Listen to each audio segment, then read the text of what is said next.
After 4 long years, Illuvium has a visually stunning and mechanically deep playable games with a level of polish unheard of in crypto gaming. However, their monetization strategy has traditionally been weaker than their competitors in the industry, many of whom are doing really well. Off the Grid, MapleStory, for example. It would be like having a grand opening for a theme park, and instead of an entry fee, you prayed that people would spend all of their money on the rides and games, but you forgot to actually add all the prizes, meaning that there's no reason to spend and play the games since there's nothing to win or no entertainment value for the consumer. That's what Illuvium is like at this given moment. Now, not only will I overanalyze the monetization strategies I believe would work for every single game in the Illuvium universe, I will assess the potential profit that could come from that. At the end, we will take a top level view of what this could mean in terms of revenue for token holders. So let's jump straight into it. You can see that I have been hard at work on this spreadsheet. It is very deep, very detailed. And like always, we're going to go through 4 major major scenarios, okay? The first one is going to be the bear case. I'm going to say that's basically what we have right now, although many of the products are not online, so it's not the best picture of what we have right now, but I can tick on and off several things, so we will go over it all. After that, we will go over my base case, what I'm hoping we get in terms of minimum player numbers, and then how I expect the different numbers to shake out in terms of revenue and all that sort of stuff. Then we will go into the bull case, which honestly, based on the data that I've been researching, is not even that bullish. And then the ultra bull case, which is simply not that bullish, but pretty insane, pretty extreme, and you'll see when it comes down to all the revenue numbers. The first thing I've got here on our list of revenue drivers is the PC version of the arena. I split this up into PC and mobile because they are fundamentally very different audiences. A mobile audience is typically a lot more in places like China and emerging markets and things like that, and a little bit in Western countries and things like that as well. And the PC market is a lot more in Western countries like the Americas, Europe, Australia, and so on and so forth. But the big difference is these players spend and behave very differently on these platforms, and my research actually helped me conclude that. Now, how I researched all of this in full transparency is I actually went to Grok and used the deep search function and then got it to do it. Now, it took 10-15 minutes for some of these chats because it was going really deep into some of this data, but it basically pulled up dozens and dozens of articles. I went through the articles myself to back up what it was saying, use that to understand where it was coming from, what it was describing, and that is the data I have for you today. So the first thing is it gave me a Polygon article saying that Teamfight Tactics has 33 monthly players. This didn't really break down all that great how many of these players were on PC or mobile and things like that. We can see that it also surpassed 4.5 million downloads on mobile worldwide. Really interesting charts there. You can see that it also dominated a lot of the other auto chest in the area, and Teamfight Tactics hit 10 million daily players at a recent peak. So it's hitting 10 million dailies, okay? That's kind of like the upper echelon. My numbers don't even go that high. Don't worry, I'm not that crazy, but it's pretty interesting to see just how big this market can be when people are interested in getting into this sort of product. Okay, so that's 3. I think I have a 4th one. How Riot can turn Teamfight Tactics into a $1 billion game. I can't remember exactly what came from this. I think it was some sort of spending numbers and things like that, but we'll go over it all right now. So in 2019, TFT reported 33 million players on PC, only soon after the mobile launch, so it's kind of hard to say how many of them were mobile players, but it did say that 30% of players, based on different estimates and Reddit posts and things like that, like to play on mobile. PC is, however, preferred for competitive players. I thought mobile was a much bigger market of TFT. Now, it started on PC, and that's definitely influenced it heavily, and the mobile market is probably mostly in China and Brazil and those sorts of countries and things like that, but it's a lot smaller than I actually expected for a game like TFT. So that was really interesting for me. Now, TFT Mobile had 4.5 million downloads in its first week, like we discussed, and TFT even hit 10 million active players at its peak. Data suggests that TFT hit $27 million in annual revenue. So as long as we're below that, we know we're relatively on planet Earth, but as long as we're well below that, we know that we are truly looking at some interesting data. So the first thing is in Bear, I have 1,000 players on PC, and I also have marketplace fees, which kind of took a different structure to everything else. I've got that in a few little places around here. but actually base this off the current Immunoscan data. So this is we're getting currently about $500 a month in marketplace fees. On auto drone runs, I would expect about 10% of players to be spending. This actually lines up with Linky's report pretty well, so I don't think this is too far-fetched. And then monthly spend on what I would consider the Battle Pass to be a big revenue driver for the Arena mode on PC and mobile. I would say about 10% of players spend on that, which is in line with a lot of the data I found. So for the mobile data and stuff, I also found that 5 to 10% in Western markets is where people like to spend on in-app transactions, 15% plus in China, and 5% in emerging markets. I consider mostly Western consumers for the Arena PC version, so I use 10% for that in this case. So the Battle Pass would be about $15 USD. That seems pretty standard in the crypto gaming industry. For that, you would get about a $1,500 monthly spend on the Arena PC Battle Pass, and then $5,000 on the auto draw run. For the base case, I had 10,000 players, so you can see the numbers coming from there, 15K, 50K. And then for the bull case, I had 20,000 players, so not a big jump and really tiny compared to TFT and other auto battler competitors at $30,000, $100,000. You can see that if you go higher than that, you get to some pretty ridiculous numbers. We're in the ultra bull with 100,000 players, which seems on the low end for PC, but on the very low end for mobile. We'll get to that in a minute. It's got about 150K and then 500K. I also wanted to quickly show you what one of these Grok chats actually looks like. It's kind of like this, where you'll ask a question and then it'll give you like the summary breakdown sort of thing. Doesn't have any sources in it. You go deeper and deeper, and it has things like, if the game uses Unreal Engine, 5% royalty is deducted separately. You can click that and it gives you a little link to actually what the source it was using for that. So really good research tool. I don't know if you trust my research or not, but I went through this pretty thoroughly, so I'm hoping you're not taking it too much with a grain of salt. But yeah, okay, so let's move on to the mobile statistics. So this article had a lot of different mobile gaming statistics, such as spend, top mobile games, mobile game revenue statistics, and by region, which I thought was a really interesting one. You can see here that the Asia Pacific actually makes up a vast majority of mobile. Latin America, quite small. Middle and East Africa, quite small. North America, much bigger slice of the mobile pie than I actually thought it would be. And it's generating 187 billion in revenue. So really interesting statistics here. I also went through this one showing me the average US playing mobile game player spends about $87 on a free-to-play in-app purchase in the last year. You can see a bunch of the games here: Castle Clash, Brave Frontier, Marvel Contest of Champions. So there's a lot of really interesting games here, and the spend can be quite high depending on the game. But down the bottom here, you've got a lot of lower spends, but the average is sitting around that $80 mark, which actually quite surprised me. Monetizing mobile games in Asia, best practices. And there's a bunch of different things about how much revenue is actually being driven by Asia. It's actually increasing over time, despite every country basically being in a hidden recession. It's really interesting data here as well. So for the mobile data, I have, like I said, 5 to 10% in Western markets, 15% spend in China, and 5% in emerging markets. On top of that, the average annual spend is $100 in Western regions and $50 in China. So even though China, people in China are actually spending a higher percentage, so a higher percentage of them are paying in-game transactions, they're actually spending less per person, which is quite interesting. They have a lot more people, there's that too, but the emerging markets is closer to $20. So they're spending a lot less, but a lot of them are spending, and there's a lot of them that live there and things like that, and they're a big part of a lot of these games, and they're an important component of the revenue. Like, they can generate a lot of revenue despite maybe having a slightly lower average spend because of their economic factors and things like that. There's also a bit of data that's showing that younger generations actually show higher spending. So I didn't want to factor that in too much because older generations are much more into crypto games at the moment.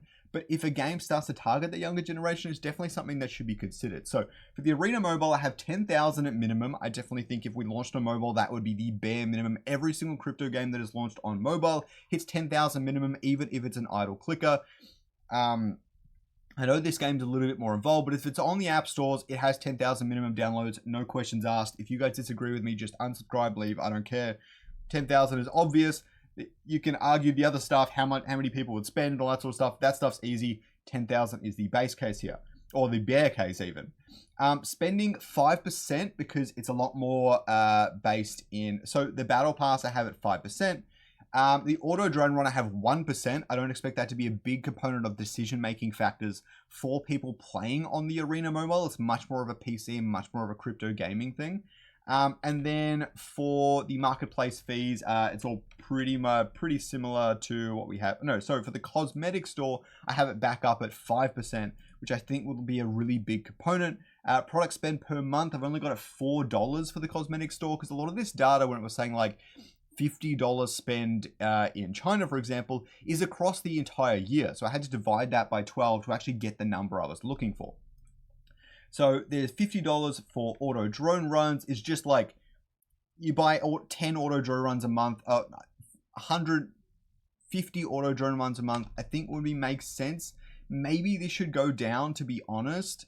I might actually reduce it to like $30 for an entire month. Because only 1%, only really whales and stuff are spending. So I'll leave it at $30 for now. It's actually going to update all across my sheet. It's all good.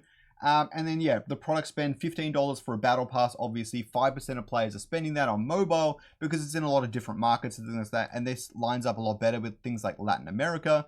And if we look at the base case, 50,000 players, seems easy enough, honestly. Getting some good revenue in there, but nothing like Illuvium needs to actually survive. And then in the bull case, we're getting a lot more revenue, much more closer to what we need, with 200,000 players on mobile. And then the ultra bull, I've got 5 million players here, considering that TFT had 5 million downloads within a week. Palworld had millions and millions, and it wasn't even on mobile. I think 5 million is highly likely for an ultra bull scenario. And obviously, you can see that the revenue numbers jump up considerably, ending up in the 6 million zone for revenue for the Arena on mobile. Now, the MMO Lite on PC was one of the more interesting ones. I actually went through some really interesting data here. So let me just grab that. Okay, so first up, I had a look, or I told Grok to have a look at Guild Wars 2, because that was really the only... I looked up a bunch of different MMOs myself, and Guild Wars 2 was really the main one where I said, this is the mid-tier MMO. This is what we're kind of shooting for. We're not shooting for Destiny necessarily, or World of Warcraft or anything like that. Guild Wars 2 is consistent. It's got a player base that really enjoys it, so it would take several years to kind of hit that point, but it's the sort of mark where I was looking at. And you can see the population chart is actually a lot bigger than I thought. Like, they've got 200,000 daily concurrents, and monthly players is 400k or so. So they've got a dedicated player base. You can also see from their sales revenue, in Q3 of 2024, they had 20 million, oh, sorry, something billion. I've got the number here. It's, they made $68 million in revenue in 2024.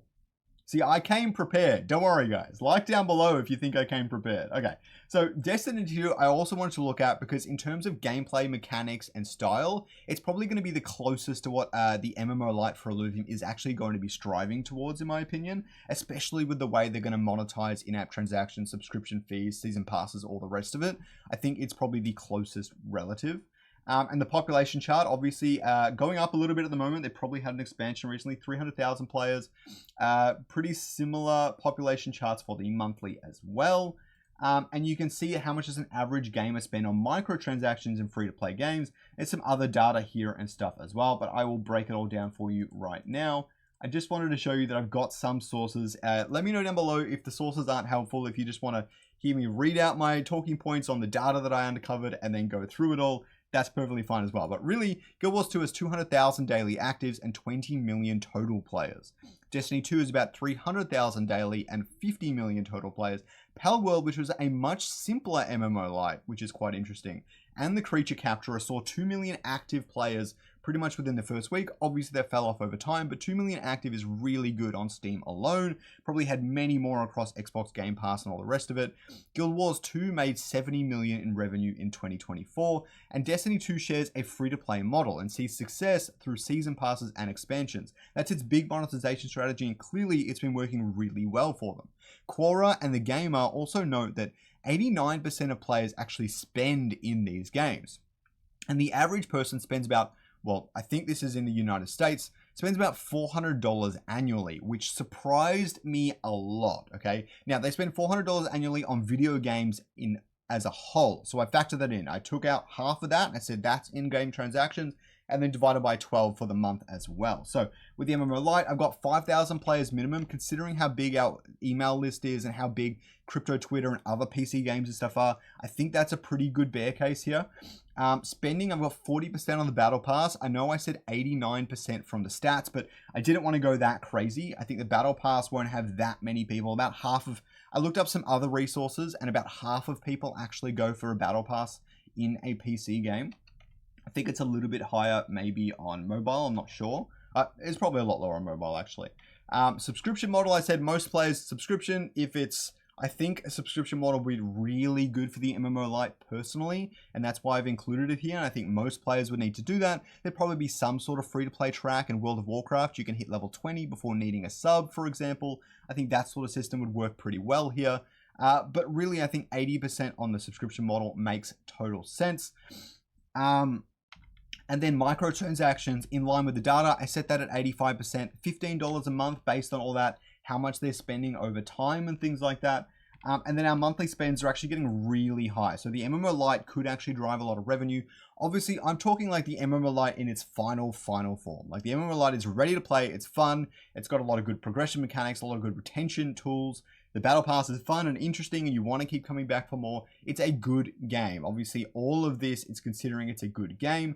The Arena PC, I think it's in its good and polished state. So I think we could hit those numbers. Or we currently hit those numbers. I think that's fine. So that's that's pretty accurate for the bear case. Illuvium Beyond is another one like that. And Illuvium Zero is another one like that. But the MMO Lite PC and Arena Mobile are really the two we should be adding here. And this is how much revenue I think we could be getting from them. The base case for the MMO Lite on PC is 20,000 players. Maybe that's a little shooting for the stars a little bit, but spending all that data is the same. So you're looking about 120K monthly spend, 160 for the subscription, and 255 for microtransactions. That would pretty much put us in the green. Okay, the MMO Lite is actually carrying a little bit here because people like to spend on this stuff. With subscription model, you can guarantee some revenue coming in on a monthly basis. And battle pass and microtransactions, you could have a fun game. It just needs to be good enough for players to come in, and I think it could generate the revenue that Illuvium needs. After that, we have the bull case where we're looking at, I just realized I should have pulled that down. The bull case where we have 100,000 players. I think that's highly possible considering the numbers Power World did, and it was the creature capture genre. If the game is fun, I don't see why not, but it's maybe a little bit hard because we don't know how good it's going to be. But you're looking at $1 million in microtransactions from just 100,000 players, which is pretty crazy, but based on the data, clearly, apparently that's what it's begging for. And 2 million, now we're talking monthly players here. We're not talking daily actives or anything. For all of this data, this is monthly, all right?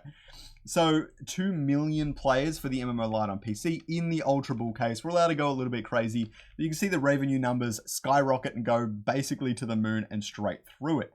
After that, we've got Illuvium Beyond. So for this, I looked at a lot of different NFT statistics, and some of them are really interesting. For example, there are 11.58 million NFT users worldwide. However, it suggests that there are only 800,000 buyers. So a lot of these people are probably getting NFTs for free, or airdropped or whatever else, and they're just using them in games without buying or selling. They're just using NFTs.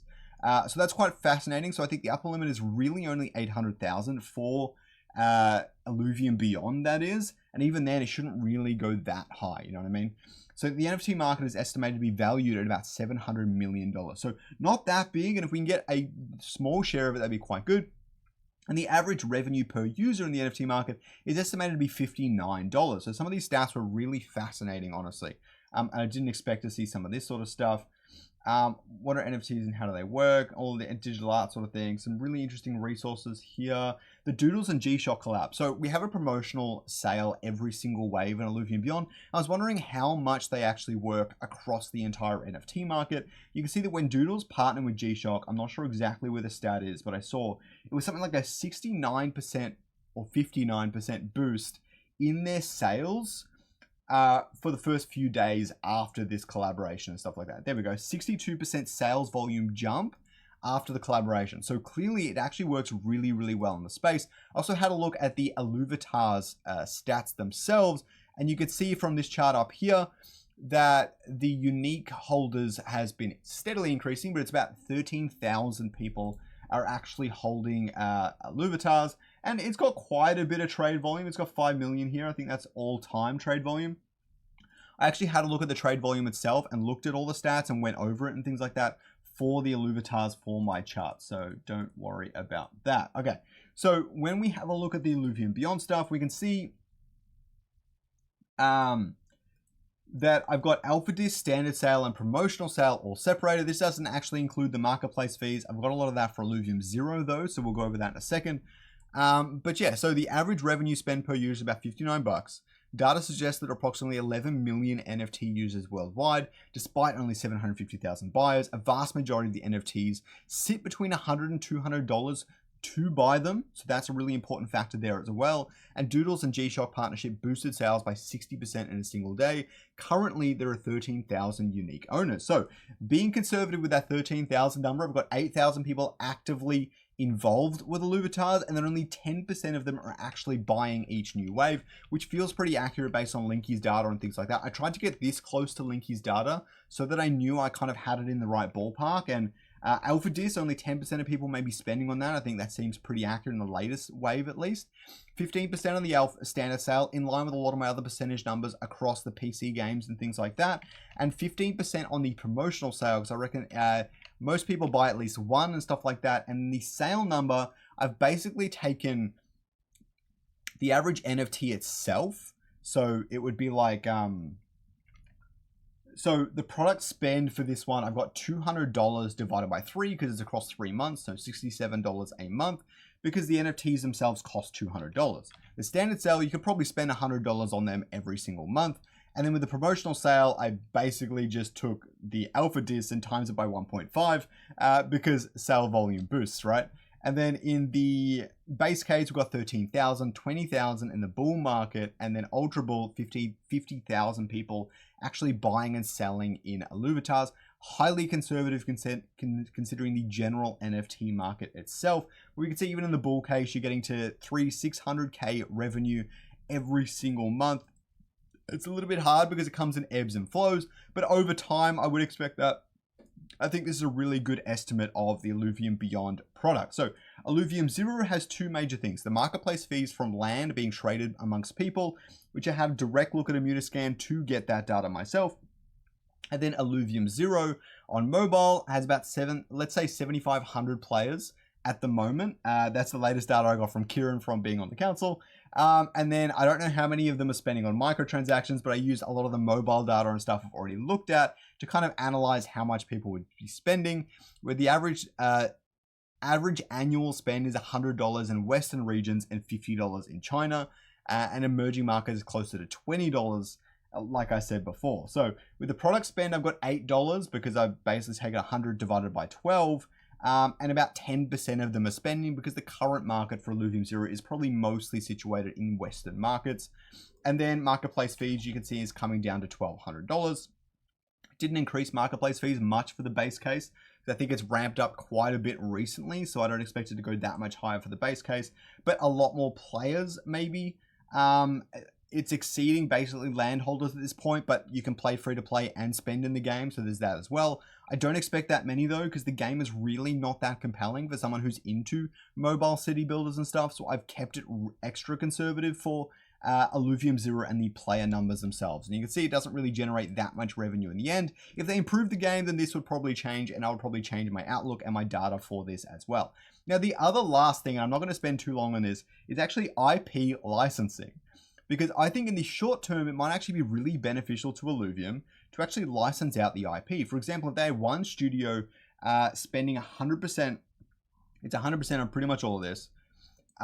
If I have one studio and they have an upfront fee of, it's like 10K or whatever, but I've aggregated this across the 12 months.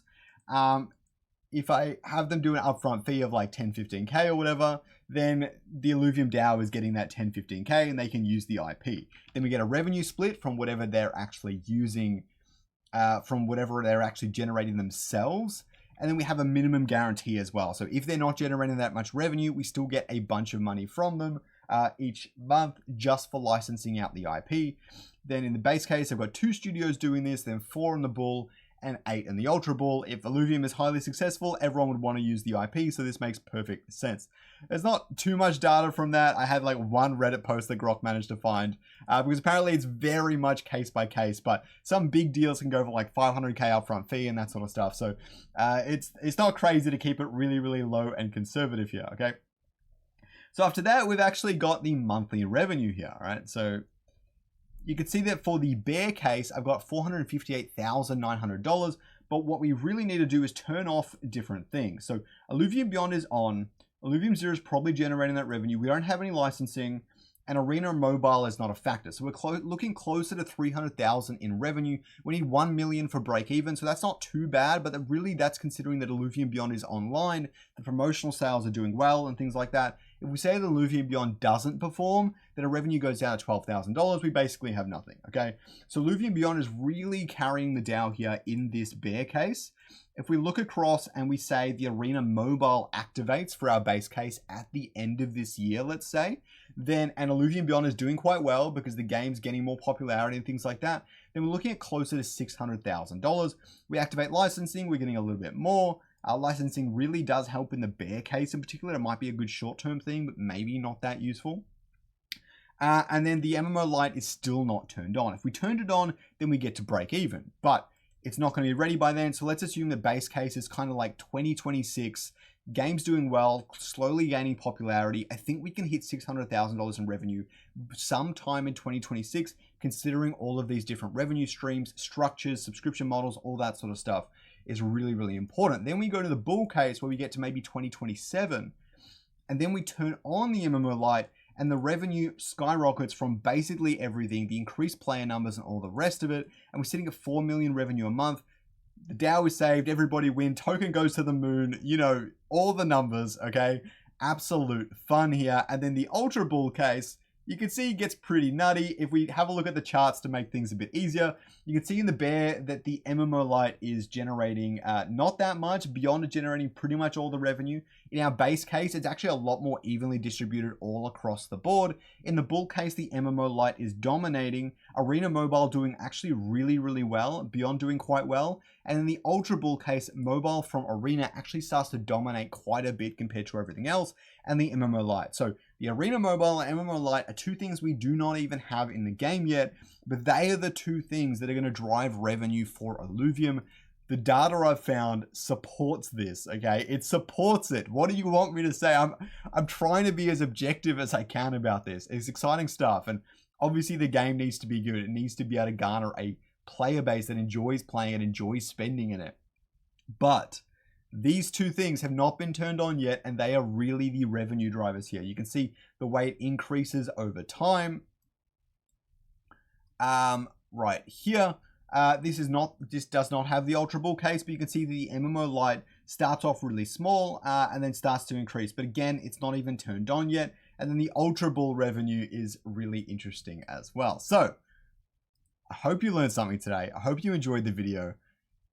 But I know you want to know about RevDiz. I actually forgot to put in any RevDiz data here. I wanted to take a look at revenue. If you like this video, if it gets over 1,500 views, I will do a RevDiz version where I basically take all of this data, plop it into RevDiz things, charts over time, charts over years, and things like that. I will go over all of that. I just need 1,500 views to prove that you guys care about this content. You want to see more of it, and I'll keep doing more of it. So, but base RevDiz, like if we looked at like 600K, let's say 50% goes to token holders, that's 300K, only really 2 or 3 million maybe staked that are getting RevDiz. It's not too bad. It's pretty good. It's like, I don't know, it's 10, 20 bucks for 100 tokens maybe. I'm not sure. I would need to run the numbers. If you guys like, subscribe, enjoy the content, send me DMs on Discord. I don't care. Tell me you want a RevDiz video and I will figure that out. Have a good one, guys.